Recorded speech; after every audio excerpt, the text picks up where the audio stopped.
even I apologize for needing to delay the meeting and even being a little late for that. So thank you all for being here. We're going to do a roll call. And so Melanie, are you going to do that for us? Yes, I can do that. Commissioner, or excuse me, Chair Dodrell, Present. Commissioner Sherman, Here. Commissioner Palomo. Here. If I said that right?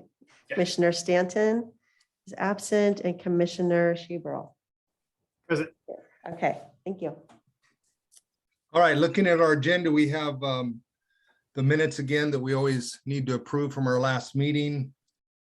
Last meeting was a full meeting because we were getting ready for our sprint into spring. So somebody make a motion to approve the consent agenda. I move to approve the consent agenda. Thank you. Is there a second? I'll second. Thank you, Gina. If there's no other comments, all in favor, say aye. Aye. Aye. All right, anybody opposed? No. All right, we have citizen concerns and comments, and Melanie, you mentioned there were some. I don't know if they want to speak or if they're just listening in. All right, if anybody who is viewing this would like to share something during this time, go ahead and raise your hand and I'll bring you in. Or if you're just here to listen, that's great too. And I am not seeing any hands. Sometimes it takes me a minute to find that hand though. All right, I think we're good to go. All right, we'll move ahead. Commission business. Campanella Park concept presentation. Is Stephen with us for that? Yes. Yes, he is, and he will go to the podium. I will switch the view so you can see him, and I'm also going to share the screen. So we'll see how this works. Someone also just typed in the chat, I believe. I would like to hear about your plans on how this park will be aimed at all abilities. Okay. Did you hear that clear enough? I should speak into the mic probably. The comment is I'd like to hear about your plans on how this park will be aimed at all abilities. So I think we'll be speaking to that to a certain degree tonight.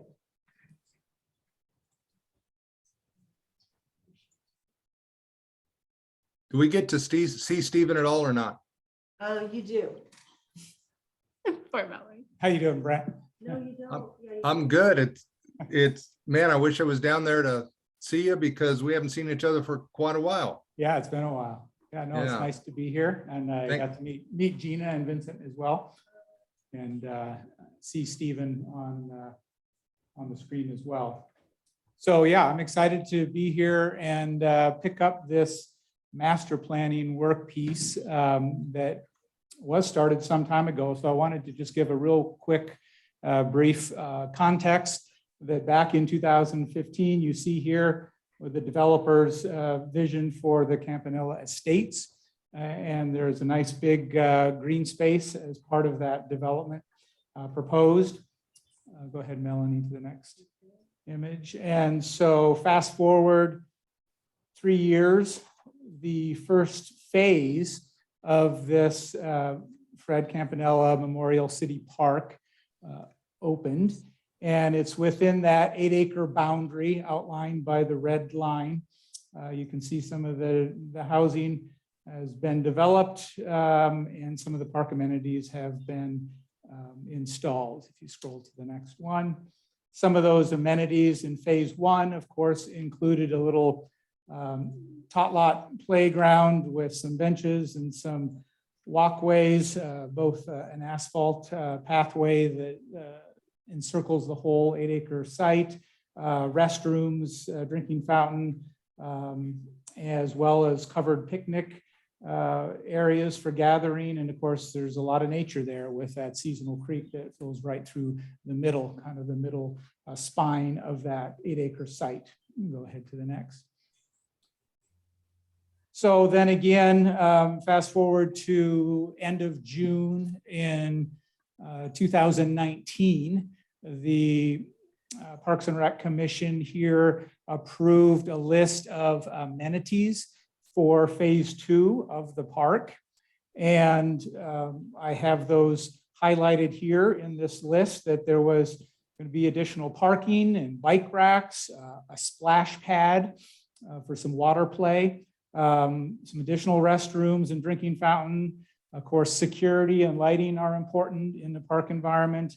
Additional picnic tables, a basketball court and seating, a swing set, another play structure for a little bit older kids, more benches, possibly a fitness trail with an exercise circuit where there might be some stations where you could stop and do some stretching and or conditioning. Pet waste stations so that the doggy doo-doo is picked up. And of course, signage and rules for the park, as well as some natural areas that are enhanced with some interpretive signage as well.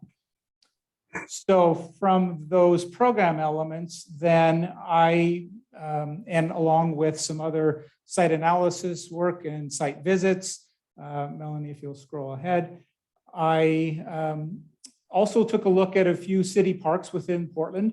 It was important to just get some comparables so I could understand a little bit more about other neighborhood parks with similar amenities. This one happens to be a 6-acre park in outer southeast, and it has accessible play areas and restrooms. It has a basketball court, some paved paths, picnic tables, playground. It does have a splash pad, which is kind of that reddish, light pinkish dot on the left-hand side. If you scroll to the next one, Melanie, another park called Earl Boyle's Park in also outer southeast. This one is adjacent to a school. You can see the school grounds with a track above there. So there is actually some nice parking on the school property. But this neighborhood park does have paved paths that encompass the park. It has lighting. You can see some light poles there if you look really carefully along the path. Picnic tables, benches. There's also a mulch path that goes through the forested area. And they had a splash pad, volleyball court, picnic tables, playground, and there is a community garden associated with that site. So, but if you look in the bottom of that photo, there is a widened section of that residential street for parallel parking to also access the park.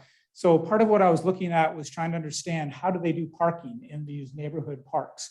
Because of course the parkland is a premium and you don't want to fill it up with parking, but you need to have access to the amenities. And one more, Melanie, a third park then was this Colonel Summers Park in inner southeast. And this one was a 6-acre site. And again, it had picnic shelter and tables and playground, accessible bathrooms, basketball courts. It also had tennis and volleyball, as well as a softball field, paved pathways, public art, as well as a very extensive splash pad. So right in the center of that park, quite a linear space is this meandering splash pad, if you will. We'll have some images a little bit later on that give you some more idea of what those can look like. So it was just good to take a look. Again, this was just neighborhood park. There are no parking lots on this site, and so it's all street parking. But the neighborhood streets are wide enough to accommodate those kind of parallel parking spots so people can get into the park. Clearly in a neighborhood, they also walk and bike in order to get to the park and use the amenities. So the next slide, please, Melanie. So here we are now at a preliminary conceptual phase 2 park master plan document. So this document, again, is a work in progress. It is not a finished concept, but this image will be available on the city website along with some other follow-up questionnaire and information for the public to review and respond to. What I was trying to do with this document, and we'll be kind of looking at it more closely here for the next little bit, was to take both existing and proposed amenities and see how they might be arranged within the context of site opportunities and constraints for this 8-acre parcel of green space. And so again, that was my exercise from site visits and site analysis, observation, as well as the list of amenities and how might begin to arrange some of these elements. to accommodate the widest array of park visitors and users to all abilities, and again, provide an asset to the community and neighborhoods of Estacada. So Melanie, let's see, before we move on from this one, I have a closer up view on the next slide that we'll be looking at. But you can see on this one, there's a legend on the left-hand side that outlines the amenities that we looked at earlier. And they correspond, and they are also labeled on the plan, the aerial photograph as well. But that's just a helpful cross-reference for you to again, to understand and be able to read this bird's eye view. So Melanie, the next image then is just a little bit more of a zoomed in view, so it's a little easier to see what we're talking about here. But the dark gray outer line work that I've overlaid on the aerial photo, of course, is the existing paved loop trail that goes around pretty much along the border of the park. And then the next obvious big loop is that kind of yellow colored inner loop that kind of hugs the tree line, if you will, meandering around that forested edge, up out of and away from the Seasonal Creek spine that goes through the park. That is the proposed soft trail, fitness circuit, if you will, where there are 6 triangles along that yellow path. If you can look at that. Yes, Melanie, that's very helpful to point those out. Those are potential stations where you could stop and do some stretching, and or there might be some endurance exercises to work on different parts of the body, and then you continue on. That whole loop, that soft trail fitness loop, is a half acre. So 0.5, so a half acre loop. So you could do that several times to get a mile. There's lots of different ways you could work with that. And so those begin to set up some circulation patterns. You see then where some of those trails, both the paved and the fitness trail, cross the main road, the neighborhood road there that goes through the middle of the park. So I highlighted that with some safety crossing markings, crosswalk markings. Wherever you have access into the park from those side neighborhood roads, it'll be important to make sure that there is good, safe, accessible entry points into the path system.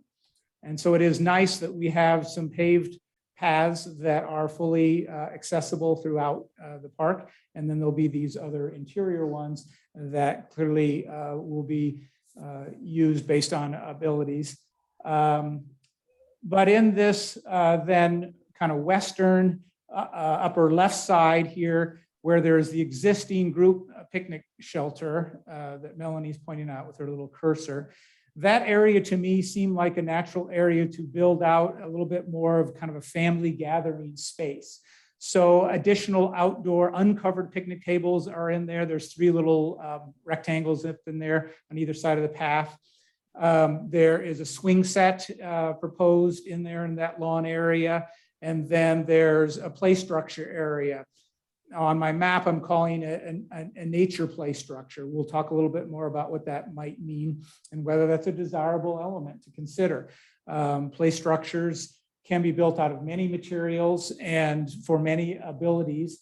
And that's a very important piece to make sure we're serving the community. Wade Creek Park has some play structure elements. This park has, again, kind of more of the toddler play lot. And so what needs to happen here for older youth and to what abilities, that'll be important to address.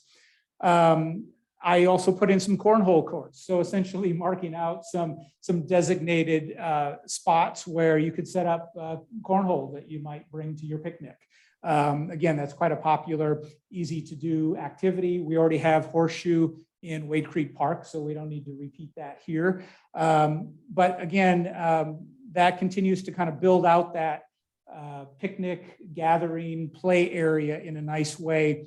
And so that meant that the other natural spot for parking and more active sports court and splash pad areas we're up in this area now where Melanie is pointing out. So on the north side of the road, I have a little parking lot that comes into a possible splash pad area. Just in terms of scale, that splash pad as it's drawn on this diagram is about 50-foot diameter. So it's not tiny and it's not huge. They come in all sizes. Again, I use some of those other comparables from City of Portland to kind of scale that and think about what is a reasonable approach to a splash pad. You can see that I have some parking and then there are restrooms up in that splash pad area, along with park signage to welcome you. There is security lighting attached to that and a bike rack, a little red squiggly line there on the sidewalk. There are some red circles that are tables with umbrellas. So those would be fixtures there that give you some shade and ability to hang out and snack or watch whoever's playing getting wet on a hot summer day. You can see there's also a seat wall on that back side. So that's facing south. And then there is a landscaped area in the lawn behind that with contours that you see radiate around that. And that is actually a berm. So a mound of earth, right? So it's built up a little bit so that there's this kind of sun exposure so that you can warm up when you're chilled down after playing in the water, and you can lay out on that grass and soak up some of the sun. So I thought that would be a nice way to not only take advantage of the exposure in that wide open area, there are shade trees around the edges, but also that will help to soften and quiet the noise of the activity. Granted, we're in a neighborhood park and there are some houses that are obviously right along the property line with backyards to that. And so trying to be respectful and mindful of the uses within the park, but also how it is affects and or what the experiences is of the neighborhood. And so you can do a lot to dampen noise and control sight lines with vegetation and earthworks. So you see a combination of things up there to help address that. So again, this is conceptual that helps to begin to identify needs, opportunities, and constraints. Those are all going to be important design elements as this park continues eventually into further design development and eventual construction documents. So the parking lot then on the south side of the road there, adjacent to what I'm suggesting might be a multi-sport court, a couple half-court basketball, but also multi-sport courts have markings on them that allow for other things like badminton and pickleball. There's lots of different possibilities there that you could do, so that perhaps you might consider that basketball isn't the only activity that kids or families or the community might want to enjoy there. So how can we, again, accommodate a variety of users will be important. It does show some seating around that in terms of some benches on the side there, but also on that south edge, Melanie, there are some more seat wall terraces right there, kind of like what I did up at the splash pad. These ones picture kind of a concrete seat wall, 18 inches high. You sit on it, it's maybe 2 feet wide, then go up another 18 inches and maybe another 3 or 4 feet back. So it's a little bit like a 2-layered terrace where you can throw a backpack, you could sit up there and you could watch a game. So it's a little bit of a bleacher type thing, but without a big, we're not trying to do a grandstand or anything, but we're trying to let people be able to gather and watch and hang out. So then behind that, of course, is open space, lawn. It's nice to have lawn in a park that is just wide open for Frisbee, running around, playing tag, catch, whatever it might be. So that was important to maintain some open space. And that's why, again, trying to find a balance between how much parking do we need. That'll be a really important thing to continue to work at figuring out in terms of off-street parking without taking up really prime parks land. And so how much of the community is going to come by way of bicycle and walking through the neighborhoods? How much can we have people park on street? That road, that neighborhood street that goes through the park is a narrow one. It is not wide like this lower one to the south. So If you were to allow parking on that street that cuts through the park, you would have some pinch points because of trucks or buses needing to pass one another, and there may not be enough room for that. That's only a 24-foot wide street.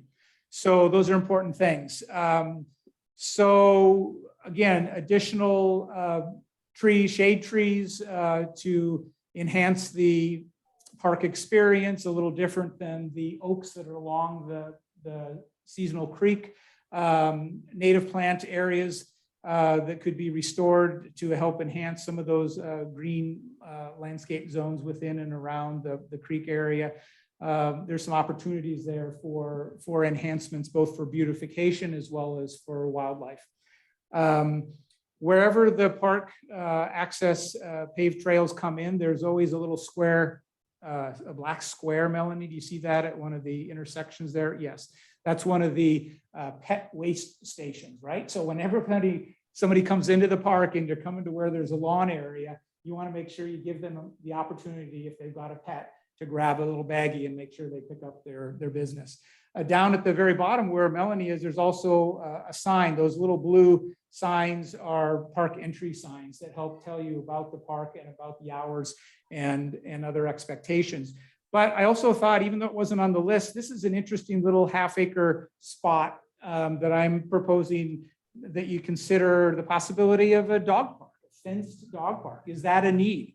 It would be good to get feedback on that, because an off-leash area for people to have their dogs run and play while people can, again, sit. There might be some little hills and mounds and again, some earth contours there, and some trees and grass, and it just is a rolling play area for animals to be able to enjoy some off-leash time. So I thought that might be an interesting opportunity there. So I show that conceptually on this plan. It doesn't mean that that's a given or it has to happen there. But when you think about the other types of activities and where people are gathering for different types of uses, that's kind of a standalone piece that does make sense. Other areas of the park, pets would be expected to be on leash. So yes, and I did have some parking there. There is room to be able to kind of, get 6 stalls in there off the road for people that come to specifically use the dog park. But certainly, there's an opportunity that those 6 spaces, each of the bigger lots had 12 spaces, give or take. Again, some of those need to be accessible spaces. And then there's an existing parking that has 6 in there. It's unmarked, or at least the lines have faded if it was marked. But you can see there isn't room to expand in the existing parking lot very easily. So those are essentially the park amenities that were desired and approved to be looked at, of how they might be incorporated into this 8-acre Fred Campanella Memorial City Park. And so I'm excited that it looks like a lot of those elements can come together in a way that differentiates some activities in terms of the different spaces and potential uses, and do that in ways that are inviting and safe and organized to meet many different types of needs and uses. And with all park planning, it is very important that as many of the features as possible are fully accessible. And so that will be certainly a goal. And so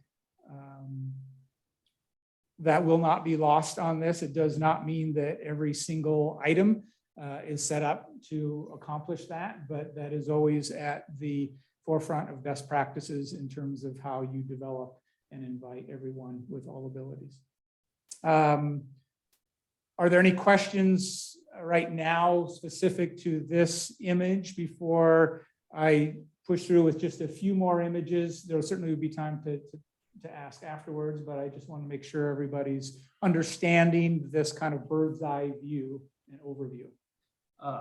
One quick question. The light gray line that looks like essentially like cloud over the, it's really hard to see on that screen. Is that existing tree canopy? Is that? Oh, yes, the real light bubble, yes. Yeah. That's right, existing riparian tree canopy. So that was just kind of a highlighting to trace that tree line and Oh, gotcha. vegetation line as existing, correct? Okay.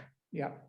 And then those green ones, the green bubbles in there are some of the native restoration planting areas and or other landscaping zones where you might selectively enhance some areas in terms of plants. Oh, okay. So Yeah. it would be additional to what's It'd be already there. additional to what's there in strategic locations, because there's a lot of native plants that both provide cover and food, whether it's small fruit, flower, or nut or seed that are part of the natural landscape. And it would be nice to incorporate some of those where possible.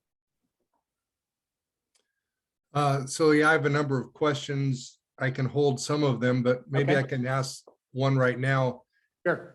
Do you have any sort of sound barrier, like a berm next to the ball court, the basketball court, and those homes there, like you talk about up by the splash pad area? Right. So I don't, in terms of an earthen barrier, sound barrier, because we're constricted with space. Okay, You can see how we're pinched up against that area because of where we are in proximity to the seasonal creek and lowland area, right? There's only so much space in that particular area. So one way that you can solve that is you could actually do some sound barrier with walls. So you could do some, 6 foot high, decorative cinder block type wall with plantings on either side. That's another way to buffer sound. So it'll be an important piece to think about.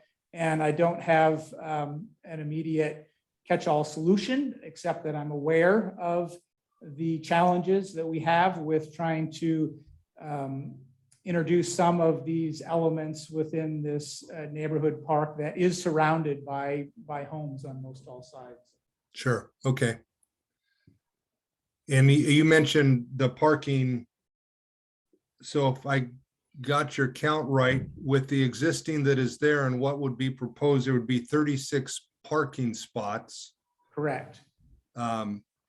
And have you determined that that is sufficient, or we're still needing to think about that some more? I have not definitively confirmed that is enough. So, there's different resources and different ways to look at and think about how to calculate that. Part of what I was trying to understand, because I saw that back in 2019, this commission was hoping for a lot more parking to be included. And it became problematic that we would be eating up a lot of the usable space, because you need to have level open space to put parking in. And that's also the prime real estate for the park. So something needs to give, and there will need to be a compromise, and how it's determined in terms of what that magic number is. I don't have the final say or the final answer on that, but I do know that when this conceptual work moves into design development and construction documents, there will be a team hired, a landscape architect firm, that will flesh out more of those details and help determine really what is necessary for the scale and the context. But my hope is that this park is very accessible within a good radius. I live up on Regan Hill. That's a mile from downtown here. So a lot of people could access this park on foot and or bicycle. And so the hope is that a lot of cars are not going to have to be there all at once, all the time. Right, okay. I think what we had talked about before, our concern with parking, really what's going to bring people in is that splash pad, Mhm. which is what's really wanted. Like right now, I'm at that park all the time. There's maybe 1 or 2 cars in the parking lot. Now, granted, we don't have all the other stuff yet, Mhm. but it's really used by that neighborhood. I live up above it. My daughters and I go down.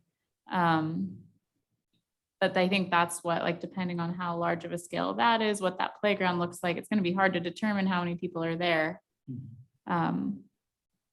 You know, I think about, I don't know, are you guys familiar with Bornstead Park? They have a little splash pad, Mm. and a really nice playground. And there's like no parking, it's street parking. Mhm. And in the summer, it gets a little bit crazy, but it's doable. So like when I looked at that, I was thinking about Bornstead and I was thinking that would be like, I think it would be okay. But you never know, like, it's like, if you build it, they will come. Like how many people are gonna come? Right. But Well, and that- what we would also find then is probably, you know, like this big wide road down here on the south. I'm not sure what that neighborhood road name is right there.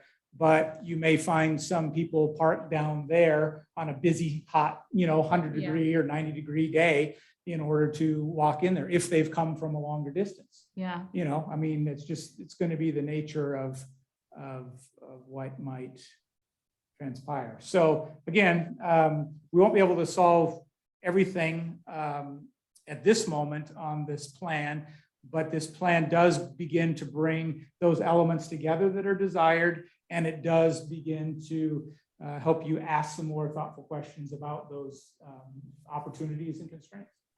Before we go on, I can't see because it's really far away from me, but have more people commented, or does that still say a number 1 in the chat?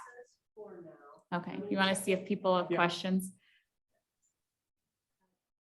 And typically, like, it says not public comment time, but I think. Oh, go ahead and sorry. read. That's okay. I want to go ahead and read down these.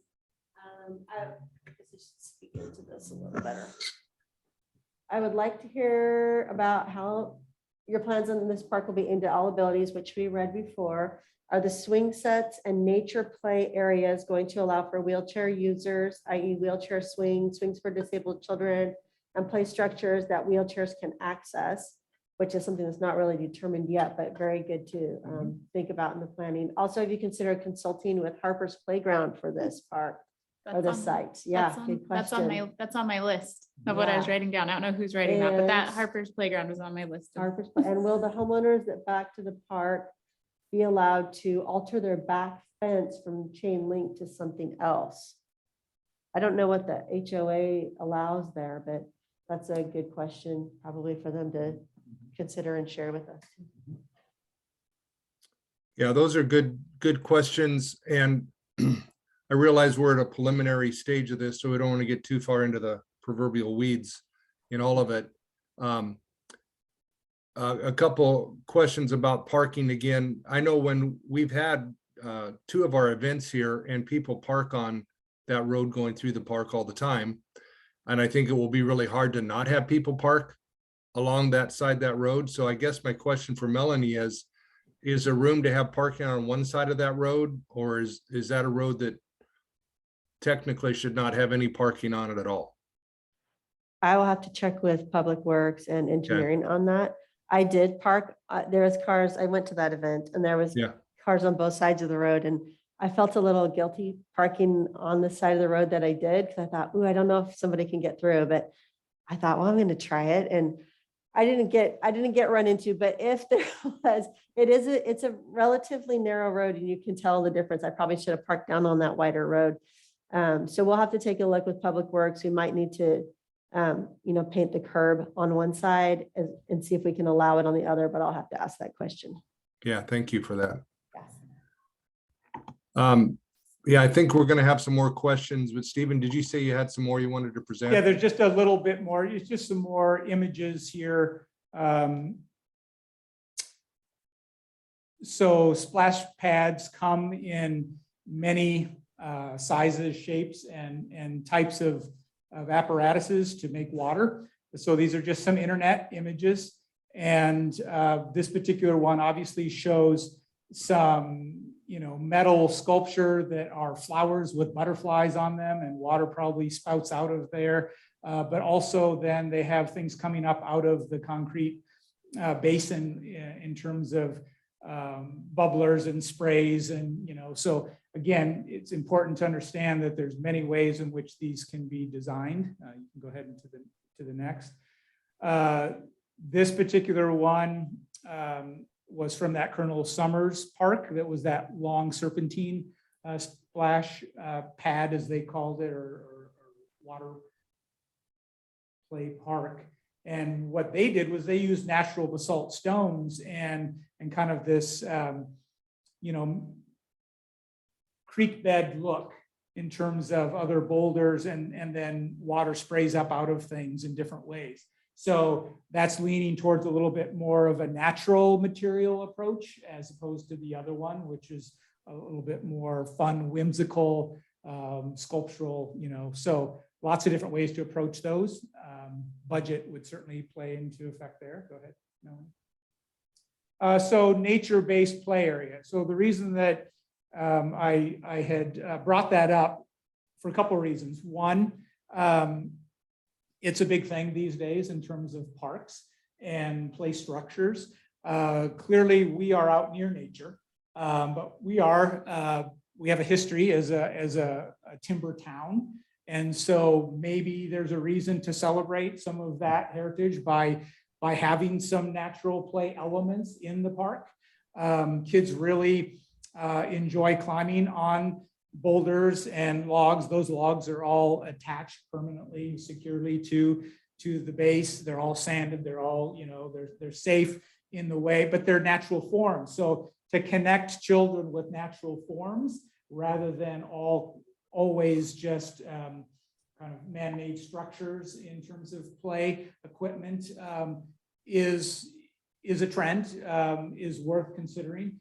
Now, is this accessible? Clearly not, or to all abilities. Does that mean that you couldn't incorporate some elements of this and then some of the other elements that were thoughtfully brought up in terms of, will there be some swing opportunities for someone in a wheelchair to be able to get into an apparatus that allows them to swing and move around? So yes, I think there are ways to integrate both if it's desired. And really that comes down to design. Melanie, you can do the next one here. This is an extreme version of a nature play area, but look what they did in a whimsical way where they made these big cattails sticking up. And clearly they have all kinds of things that this is meant to be a little bit more of a nest, probably a bird's nest of sort, where you get to climb in and through and under, and that's very clearly nature extreme. But it is incredible what different things are being explored in terms of how you play and what materials are used. Then I kept playing a little bit this afternoon. Here's an idea. So there is this other piece of the green space, right, that actually connects to that south end of the park, and it's this green lawn triangle that isn't programmed. It's a lawn. It's maintained as a lawn, and there are some planting islands on those kind of three corners of it. But I thought, well, if you wanted to try to extend the park into that space in some way, again, what becomes appropriate? Because houses are completely all the way around all three sides of that. It's a very small space. So you wouldn't want a high activity, high noise activity. But what I thought, well, so what about a butterfly garden idea? So you come across there, that yellow double spiral of sorts, that yellow is actually, to scale, would be about a 5-foot wide planting bed.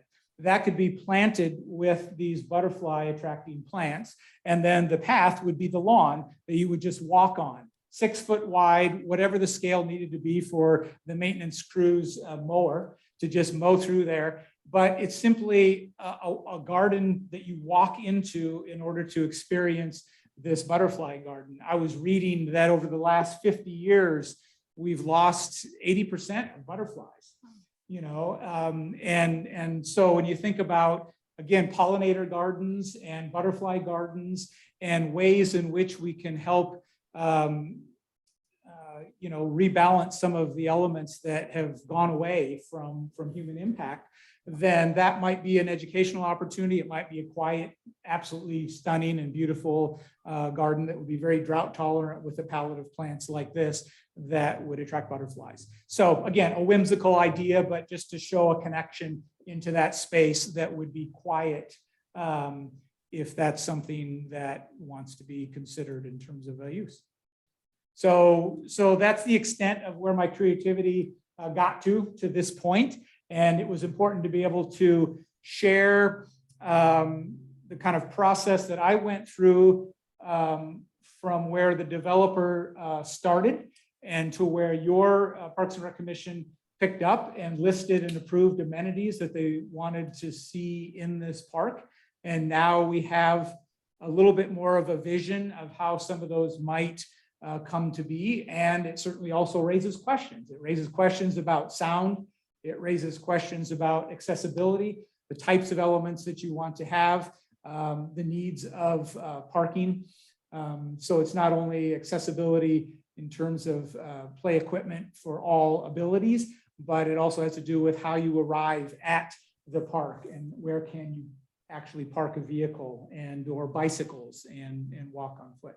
So I'm hopeful that this is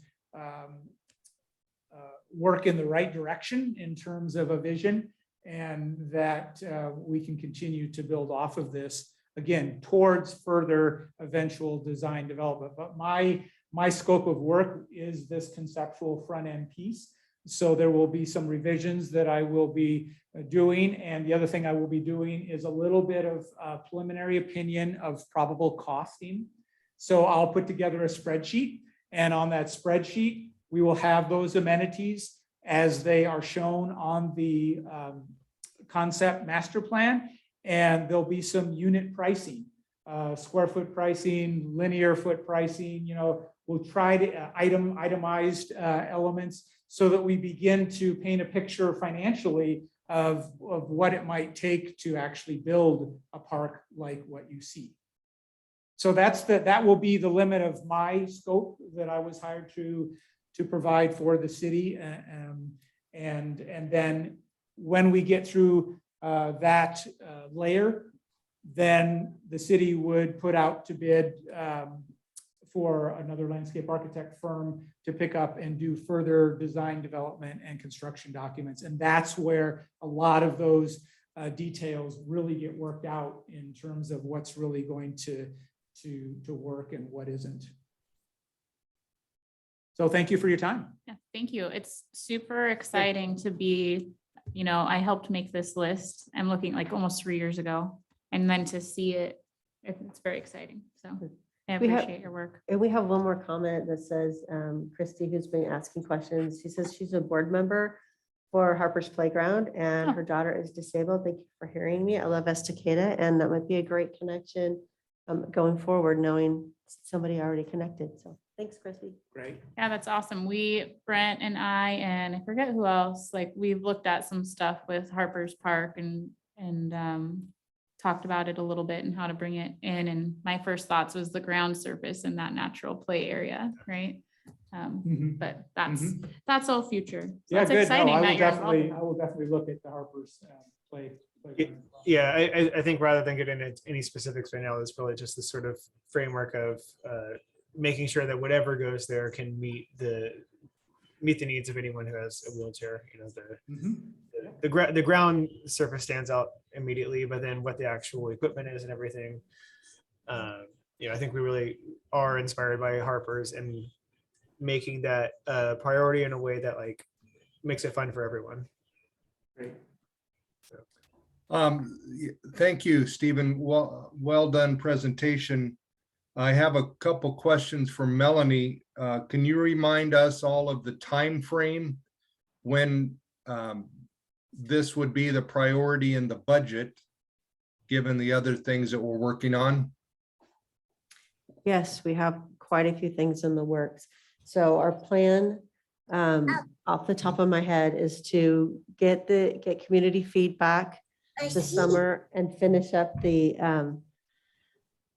concept design, the conceptual design, And then we could go into, go out to bid for, or ask for proposals for to get the construction drawings done over the next year. So it would likely be, let's see, we're doing budget now for 22, 23. That goes, because we go middle of the year to middle of the year. And so it would probably be 23, 24 is my hope. And I do have to say, with the number of homes coming in, I know it causes it's the good news and the bad news, but part of that good news is that we should have some additional funding for parks. We do also have the Lakeshore Project that could take place at some time in the next few years also, but this would be after we finish Wade Creek Park, this is our next project, and we might even do some phases, and we might ask the public about some phasing on that so that we could get going with it. So that would be a year out, at least, before starting the actual construction. Thank you. Yeah. And then as far as the budget for it, again, that's up in the air at this point as well, because as you says, as additional homes go in, there's more money towards additional parks. Yes. So that's open right now as well. Yes. And we'll try Okay. to look into grants and things also, because grant funding has been very helpful for Estacada, but they don't cover the whole thing typically. So we'll be working on that. And I know the conversation I did have with the folks at Harper Parks, they did mention that grants are available specific for fully accessible play areas. So if we decide to move that direction, that could potentially even help budget-wise if we had Right. grants to fund that particular part of the area. Yep, absolutely. One more question related to priority. I know on our agenda is the Cascadia Ridge Neighborhood Park, and that's obviously a much smaller park. And we're going to talk tonight about getting that survey out. Does that one come before this one, or the Cascadia Ridge is after this one? That one, Cascadia Ridge, is, like you said, a very much smaller park. It probably will have some elements going in prior to this, the Okay. full Campanella. Yeah, we'd like, if we can't do all the elements that people want in Cascadia Ridge, we'd like to at least get started with something that the community would enjoy up there. And that really is more of a neighborhood park, probably. I mean, people could drive to it. It's a city park, but it won't be the draw that this larger park will be. So, Yeah, we were thinking it would be similar to Overlook Court. yeah, Right? yeah. Yeah. Mhm. That's a great That's my, the Cascadia Ridge is that's my park. Is it? All right. Yeah. Well, we would like to get some elements going on there. And then it might be like a 2-phase thing, but All right. I have one question about that triangle grass area. So that is part of the park too. I wondered about that. That's on the other side of the street. I kind of think that is the HOA property. Okay. Yeah. So, but it's a good idea though, Stephen. You never know. Maybe it could be a city HOA partnership potentially. I mean, it never hurts to consider, but I do believe the HOA takes care of that grassy area there, the open space. One more question. I know you had mentioned this is an 8+ acre area, and yet realistically, because of the seasonal stream, we don't near have as much ground to work with. And that little walking trail that parallels each side of that stream, Stephen, that's really kind of that's pushing the limit. Like if we get too much further closer to that stream, we're going to be always having problems in the rainy season. Can be a little muddy. Yes, likely. It'd be really important to understand the grades and where it floods seasonally, you know, if it swells, how that's going to affect, because you don't want to have a natural trail that gets washed out or it gets to be a mess. So it'd be super important for that alignment to respond well to the yearly seasonal flow and condition. Great, okay. Anything else before we move on from this item? All right. Thank you again, Stephen. I appreciate your hard work on that. We'll be chewing on some of these things and be working with staff to see this move ahead. Thank you very much. You're welcome. Yeah, thank you, Stephen. I'll just say also, we'll be getting this on the website, this plan with some questions that help give some feedback as far as prioritizing. And like you said, there's some elements that we're still in question on whether the parking is enough or whether, maybe there's something that we haven't considered. So we will be getting this on the city website probably as soon as we can, but at least by the first of next week so that people will have a chance to give us some feedback. And this video will also go on the website if people were not able to view it live tonight. Thank you. Yeah, I think that'll be good. And if we can really make sure that everybody understands they see it, this isn't a done deal. And Stephen made that really clear. People get upset when we make decisions without input. So just tell them this is a preliminary plan and we're looking for input. It's going to be changing. So if we can make that clear on the website, that'd be great. All right, we'll move ahead. The sprint into spring review. Again, I'd like to just thank all of you for your hard work and your effort and your creativity for making that happen. First time we did something like that. And I think, honestly, we did it well enough. We can do something like that and hope for a bigger turnout. So I'd like to just open it up with any comments that maybe can be gotten down into the minutes so we can review that later on about the Yeah. sprint into spring. I brought the information about it. So we had 19 adults who signed up and registered, and then we had 18 kiddos that came. So fewer people than the kid run that we did in the fall. However, I thought the combination of the two, like if we could combine the two, we had kind of everything, we had the timing clock, which was good. We had a bigger distance and a smaller distance. And then we also had, the health clinic was there, which was awesome. And the library was there planned this time instead of accidentally due to power outage. So that was great that we had people there giving things. Overall, everyone had a good feel for it. And I actually thought, with the 19 adults and the 18 kids, honestly, for it being like our first bigger run, but second time doing something kind of like that, it was a good number. I felt like, to get us in there. So that was the numbers we had. And I Yeah. think we raised about $800 towards the park. And that was kind of at least in my mind, that was a secondary purpose. Maybe in other people's minds, it was a higher purpose, but if we can make some money towards the Wade Creek Park, that's good too.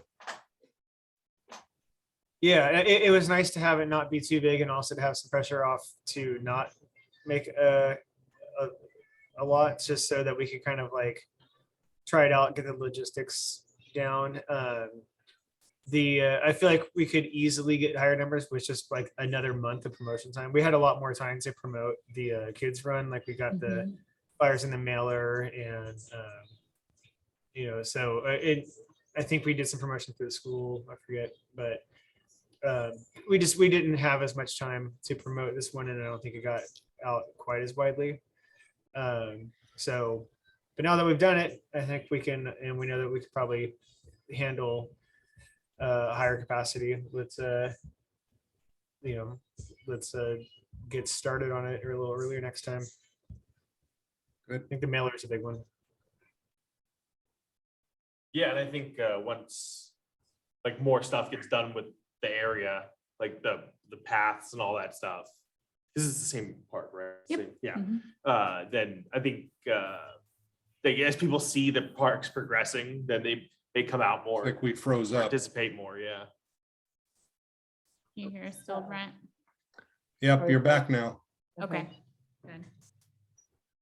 Anyway, I think it was great. I Yeah. think it was moving in the right direction, and then we're just gonna keep combining what we know and moving forward. I'm not suggesting another run before the fall though, because we have Art in the Park coming and summer concerts coming. But maybe we add a adult run to our trick or trot. Yeah. So, adults like to dress up too. It's true. Yeah, good. All right, kudos to everybody, particularly Stephen. I know you carry the load on that one, so thank you very much. I know the audio tour, I know, Stephen, you're kind of working that in your margins, and so this is not a pressure thing, but I don't want to lose track of that because I think there's some great potential there. So is there anything you want to update on that at this point? Yeah, just that, it's definitely not an audio tour at this point. It's more of a, I'm working out a system that's actually, it's on the right side of my screen right now. I'm doing the database design. I finally have time to, now that my big race is done, I'm making some time to go for it. And I just, really like the idea of similar concept. You have things around town to kind of introduce people to the system, but basically Right. it's like, it's kind of like, it's more of like a mission type of thing of just like, it's like an internet version of like the Junior Ranger program for all the things you can do in Estacada, and catering it towards setting it up so that it's also like fully accessible. We'll support multiple languages in general, Yeah. so we'll be able to have English and Spanish in there. But it'll make it so that it's like in each kind of category of thing that there is to do, there's a version of it that will fit, an adventurous adult to a child to someone who, who's disabled or special needs, and everything in between. Right. So there'll be a version of it for everyone. So we can keep this on the agenda, right? What would we call this? The activity tour, the adventure tour? What are we going to call this thing? For agenda purposes. Right. I would say, let me get back to you on that. Right. I'm very, this has been taking shape over the past couple of days. So like a lot more. And I'll have a better name Okay. for it. Yeah, we just want to make sure we reflect it right, so it's reflects what we're working on. So Yeah. okay. So we got some feedback on the Cascadia Ridge Neighborhood Park survey, and from the DEC, just to make sure we get it in Spanish probably as it goes out. I don't know that we need to adjust the survey any, but maybe just direct staff to make sure when that goes out, however it goes out, it's available in Spanish as well. So looking to Melanie, if there's something else you need from us to make this happen. No, I think we're good to go with that. As long as you haven't come up with any ideas you want to change, we will get it translated into Spanish and also try to make it available and like not just online, but maybe having a paper survey at the library or other locations if we have availability to get that out. But also if the Cascadia Ridge HOA could email it out. I'm not sure about that, Gina. Yeah, there have been a lot of changes. So the HOA just changed, like the management. And I had emailed with the head of our HOA, like right when we started talking about this, and he was interested, like I can email him again. Okay. It's all volunteer based, like the people that are on the committee for it. And then like we had a new company that like does all the other stuff. So I can try. Okay. I don't know if they even are still meeting or They not. might not. Or But what I was thinking, instead of having to do door hangers or something on everyone's, you could do like a QR code on the mailboxes. Like, we have like, I don't know if that's against the rules. I know, Like I don't want to go to jail. Yeah, Put I don't something know on what the the mail, I don't know what the mail carrier rules are. They currently have a sign about now hiring on the mailbox, Oh, but, because we have those, but that way it wouldn't have to be every house, like it could just Right. be, Do you have a neighborhood, like I can't remember what those are called. yeah, next door. Yeah, and next neighborhood watch, door. yeah, and I can post on all that stuff Okay. for you guys. I've Okay. done it before for other stuff. So. Okay, so that might be helpful to just, because it is a city park. It'll be open to anybody. There's a few parking spaces up there Yeah. for people to drive in, because even the neighborhood itself is relatively large.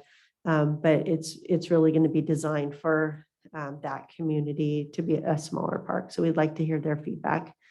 Yeah. So yeah, thank you, Gina. Yeah, no problem. That I'm should be good. We'll get that going. Cool. Thank you, Melanie.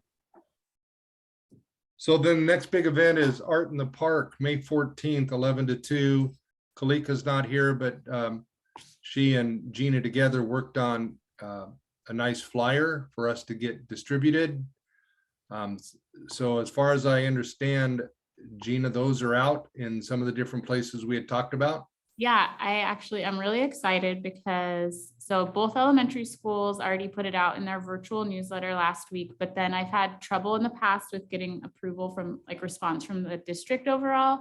But Maggie Kelly sent it out to all the school, like higher, like for middle school and middle and high school as well. So I think, I mean, I don't see their newsletter, but I think it's going out in theirs virtually also. I saw it. It Did was you? good. Yeah. I'm like, they Yay. put it out there. Yeah. I was super excited when she emailed me back and said it was going to go out. And then both the elementary schools have paper copies of the permission slips and the flyers. I know that Kalika got them to some other places as well. And we put the QR code on there so it can be scanned. And then it just got posted on Facebook.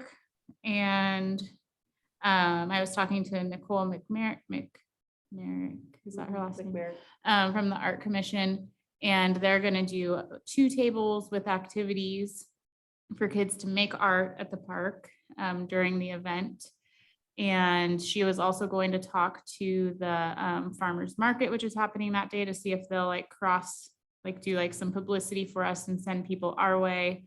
I've been talking to the library. They have multiple events happening that day. They have something they're revealing that's new. I don't know if everyone knows about it, so I'm not gonna. But they have a collage thing that they're doing that day. So they're planning on sending people over.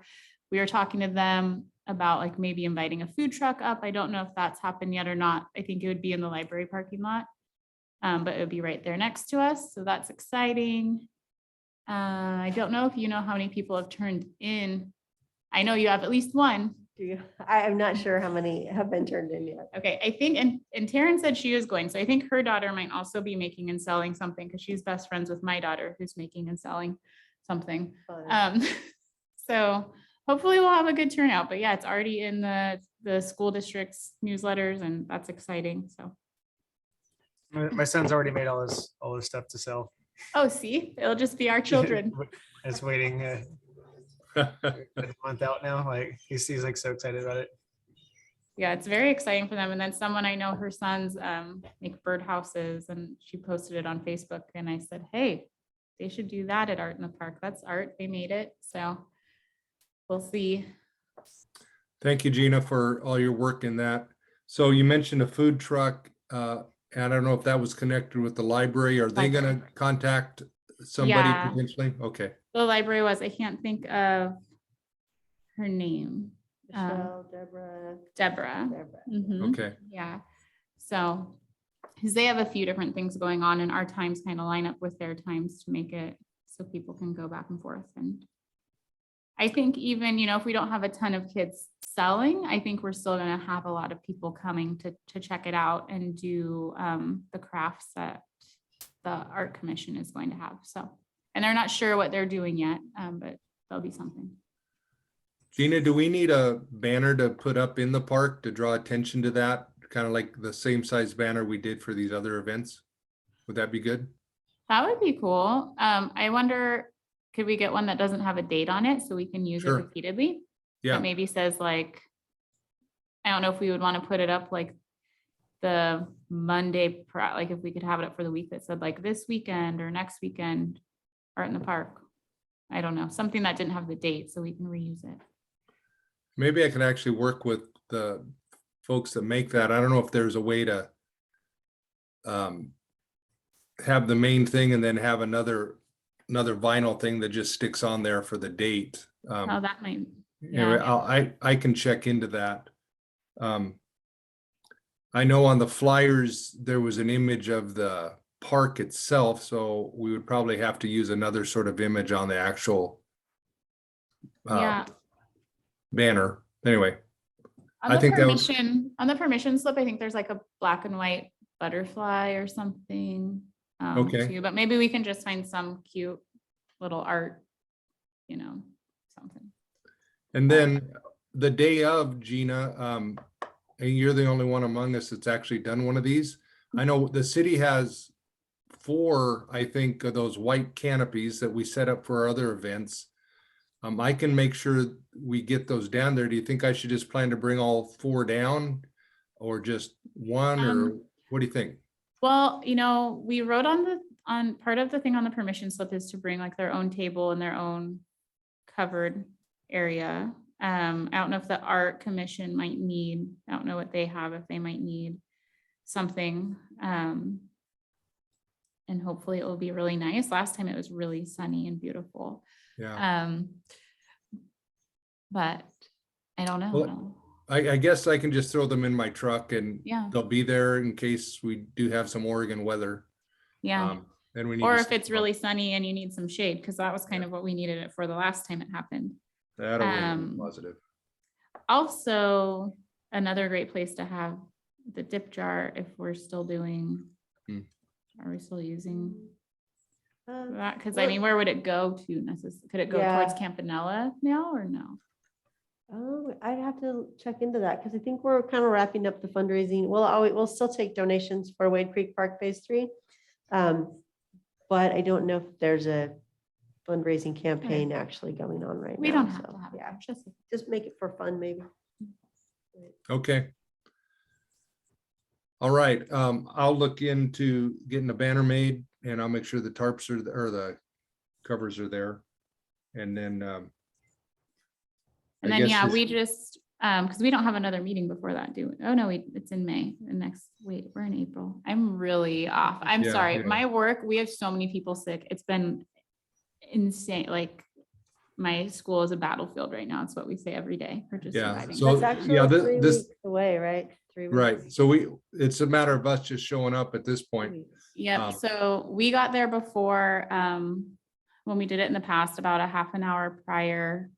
All we had to do, we like just had a table with, we had actually information about Wade Creek Park that we were sharing at that time, which I was thinking this would be a good time too. I know a lot when we did it before, people were curious, and I know now with the construction, people are probably really curious. So if we could maybe have like a little blurb of like when it's expected for certain things to be done that we could share, that would be really nice. But we just had like a table with our parks banner and the kids like checked in as they came and, and we were just there. We put our table kind of by the restroom. So we were in between the parking lot and the kiddos, as like Okay. safety. All right, So, so Melanie, I'll just make arrangements with the staff down there to get those canopies and then that board of the park, and maybe we can have something that we stick on that says estimated completion date is June, whatever it is, and Yep, just we can do get that. people excited so they can look at it and see that's what the final Yeah. product's gonna look like. Looking really cool in 2 more weeks. If we could just get 2 weeks of dry weather, it'd really make some headway, but it's going to be great for people to get out there and see what it's looking like. So Okay. As the estimated completion date needed to be pushed back, or are we still looking middle of June? I think it's going to be the end of June. Okay, It could be the middle of July. We just need a break from the rain. Yeah. But yeah, I think I was hoping to do the grand opening in the middle of July, thinking that would give us some leeway. I'm still kind of hoping for that, but I haven't scheduled that out yet. The contractor is, his plans are to be out of there at the end of June. According to the contract, it's supposed to be complete, I think, June 17th. And so if he's running, he might be running a couple weeks behind, but I know they're really trying to wrap it up. okay. So that leads us to the concert in the park series. Rob Gaskell has scheduled all the bands. I think the first one on the docket is actually the Casimir Effect, which packs the park, I guess. oh yeah, it does. Mr. Um, C, man. And I can forward to you guys, if I haven't already, who's who's all on the docket. So we were hoping to have some of those obviously at the new amphitheater, and I think we'll be able to have some, but the first few, maybe first 3, maybe just 2 will be with the city stage set up. Not a lot for us to do. Rob has done all the work ahead of time. One of the things Rob and I talked about is actually be getting a food cart down there. Whether it's one of the school fundraising groups that do hamburgers or hot dogs, I'll be looking into that. I don't know, Gina, if you know of who I might contact in the schools, like boosters or anything. Do you have any connections there? I don't know about that. I was thinking maybe even like the sports, some of the different sports. I know we Yeah. did have a booster club, not last year, but the year before, that sold food. I think it was from the high school. Yeah. I was just looking, do we have the actual dates of all the concerts yet? Have I We seen do. that? And Okay, I'll, trying to find it. when I'll send that to you guys when we sign off here. Okay, thank you. Because I'm really hoping I'm hoping we're in town for that first concert, or Haley will be. Yeah. Okay. So that, not a lot of, again, labor intensity for us. If you can show up, it'd be great. It's usually a fun time just hanging out in the park. So we'll hope there's good weather for that, especially in those early ones early one in June. All right, that's the end of our agenda. Is there any other comments or things that anybody would like to bring up? Everybody good? Yeah, I think so. All right. Melanie, thank you for doing this. Yeah, Good job glad for I got to you. be. We got the city manager running a meeting, man. That's like top-notch stuff there. That's cool. All right, I guess we're done. Thank you all very much. Thank you. Thank you.